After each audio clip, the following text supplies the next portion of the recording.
La police judiciaire de Nantes et l'inspection générale de la police nationale, IGF, ont été saisies, afin de préciser les circonstances du décès de cet homme de 22 ans à la suite d'un contrôle de police. Un jeune homme de 22 ans est mort, mardi 3 juillet à Nantes, Loire-Atlantique, après avoir été touché par balle par un policier lors d'un contrôle. Sa mort a provoqué des émeutes dans 3 quartiers sensibles de la ville. Le jeune homme aurait été touché à la carotide et est mort à son arrivée à l'hôpital. Le procureur de la République de Nantes a ouvert une enquête pour déterminer les circonstances de la mort de cet homme. Elle est confiée à la police judiciaire de Nantes. L'inspection générale de la police nationale, IGF, de Rennes est également saisie. Voici ce que l'on sait de la situation. Un conducteur a été tué lors d'un contrôle de police il est 20h30 mardi dans le quartier du Breil, nord-ouest de Nantes. Un équipage de CRS se met à contrôler un véhicule suite à des infractions commises. L'identité de l'automobiliste n'étant pas claire, les CRS ont reçu pour ordre de ramener le conducteur au commissariat, a déclaré Jean-Christophe Bertrand, directeur départemental de la sécurité publique, DDSP. À ce moment-là, le chauffeur a fait une marche arrière pour se soustraire au contrôle, a heurté un CRS, ce qui a entraîné immédiatement une réplique d'un de ses collègues, qui était en sécurisation du contrôle et qui a utilisé son arme, blessant grièvement le chauffeur du véhicule, précise-t-il. Un témoin interrogé par une journaliste sur place affirme que le conducteur a juste essayé de faire marche arrière et les policiers, l'ont tamponné contre le mur. La voiture s'est explosée, il était déjà immobile, il ne pouvait rien faire d'autre. Le policier est arrivé, lui a tiré dessus à bout portant, lui a mis une balle sur le cou alors qu'il était déjà immobile. Dans le cadre de ce qu'il a estimé être de la légitime défense, le policier a fait usage de son arme, a expliqué Daniel Chaumette, secrétaire général du syndicat Unité SGP Police Faux, sur France Info. Le jeune homme n'était pas armé mais la légitime défense ne s'opère pas que sur le port d'armes, poursuit Daniel Chaumette. Le jeune aurait été touché à la carotide et est mort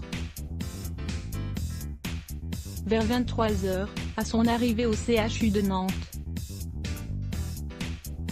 La mort du jeune homme a entraîné des émeutes dans plusieurs quartiers. Le tir du policier a aussitôt déclenché des émeutes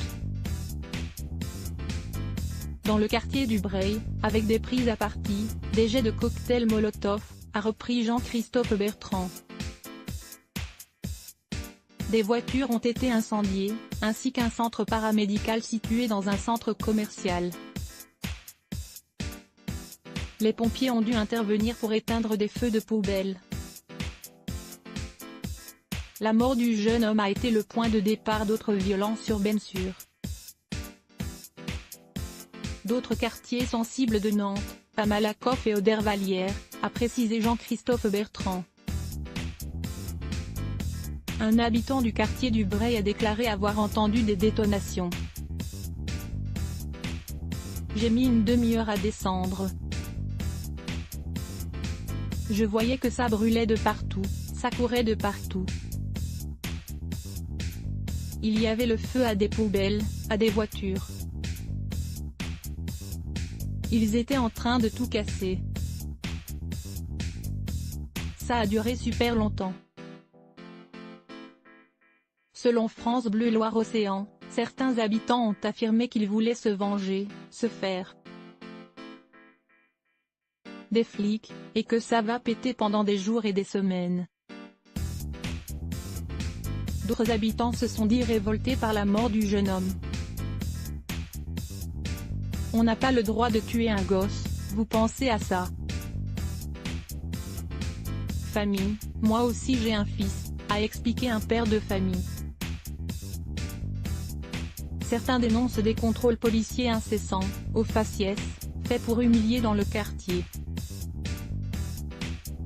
Une centaine de policiers ont été mobilisés dans la soirée et la nuit sur le quartier. Aucune personne n'a été blessée ni interpellée.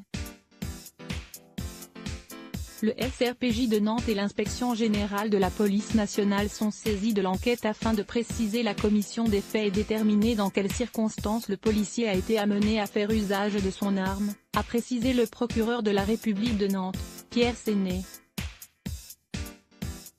Près de 200 policiers sont mobilisés, indique la DDSP. Le quartier du Breil était déjà placé en dispositif de sécurité renforcé après la découverte d'un blessé par balle la semaine dernière avec suspicion de l'usage d'une arme de guerre, selon une source proche du dossier.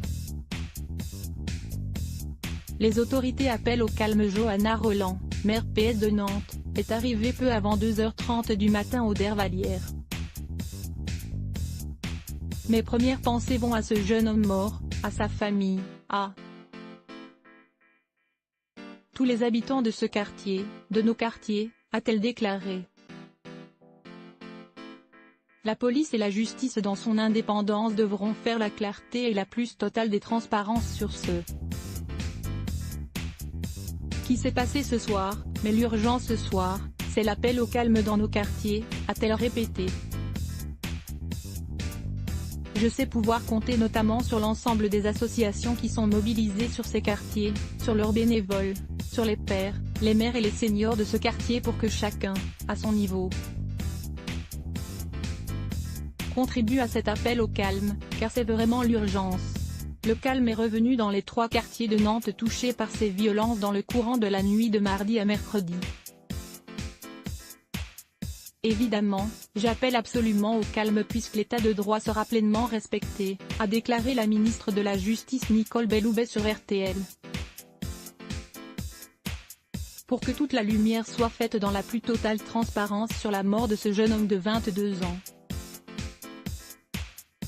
Le conducteur faisait l'objet d'un mandat d'arrêt. L'homme était un délinquant recherché par la police et la justice française. Il faisait l'objet d'un mandat d'arrêt, a déclaré sur France Info Daniel Chaumette. Le jeune homme était en effet visé depuis 2017 par un mandat d'arrêt pour des vols en bande organisée, a appris France Info de sources policières. Âgé de 22, il était originaire de Garges-les-Gonesse, Val d'Oise, a précisé une source syndicale à France Info. La voiture du jeune homme était surveillée en raison de soupçons de trafic de stupéfiants. Il était mis au vert dans la région nantaise a priori chez de la famille, a ajouté cette source.